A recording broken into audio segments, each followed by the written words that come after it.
na ginagawang investigasyon ngayon ng Quadcom. Nakita niyo po na may mga lumabas na ebidensya. Ano po ang masasabi niyo tungkol dito? Then, di parang mas magaling pa mag-imbestiga ang Quadcom kaysa sa PIDEA. Yes, Mr. Chair.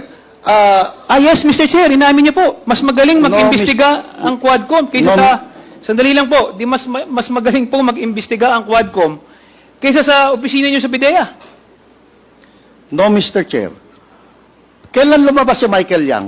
Nung nagkaroon ng drug haul sa Pampanga. Doon pumasok si Michael Yang. Before that, wala namang actual ebidensya si Michael Yang eh. Now, may mga ebidensya na against him, then we have to pin him down. I beg to disagree. Marami na mga chismis-chismis at ano. At tayong mga naririnig na involved si Michael Yang alalim sa drugs. Mr. Chair, we cannot act on mere chismis kasi hearsay yun, Mr. Chair. Pero hindi ba kaya nyo inabsuelto si Michael Yang at saka si Alan Lim dahil malapit siya sa dating Pangulo na nag-appoint sa inyo bilang ano? Bilang, sandali lang. Bilang ano? PIDEA Chief? No, Mr. Chair. Hindi ko isasakripisyo ang pangalan ko sa ng buong karir ko na Wilkins dahil may 3 apo akong anak na Wilkins.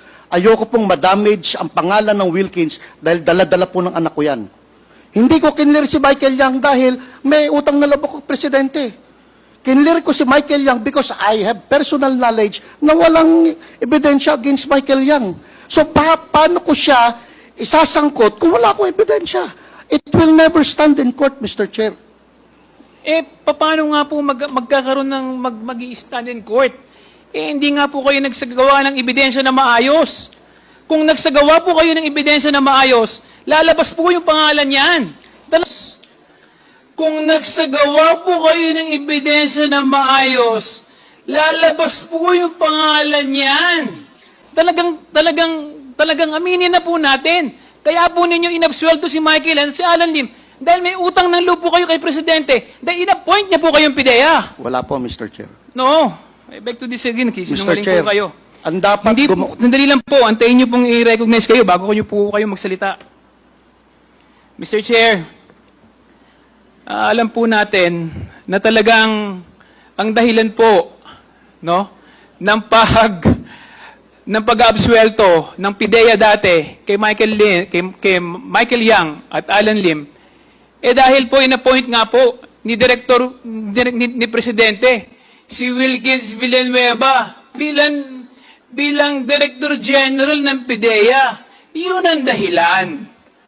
At kailangan magsabi ng totoo si Director General Wilkins na talagang katulad nga ng sinabi po natin kanina, mas magaling pang mag-imbestiga ang Quadcom kaysa sa PIDEA. Tapos nagtanong po siya sa iba't ibang ahensya. Sinasabi nila na walang lumabas na ebidensya. Anyway, Mr. Chair, mamaya po,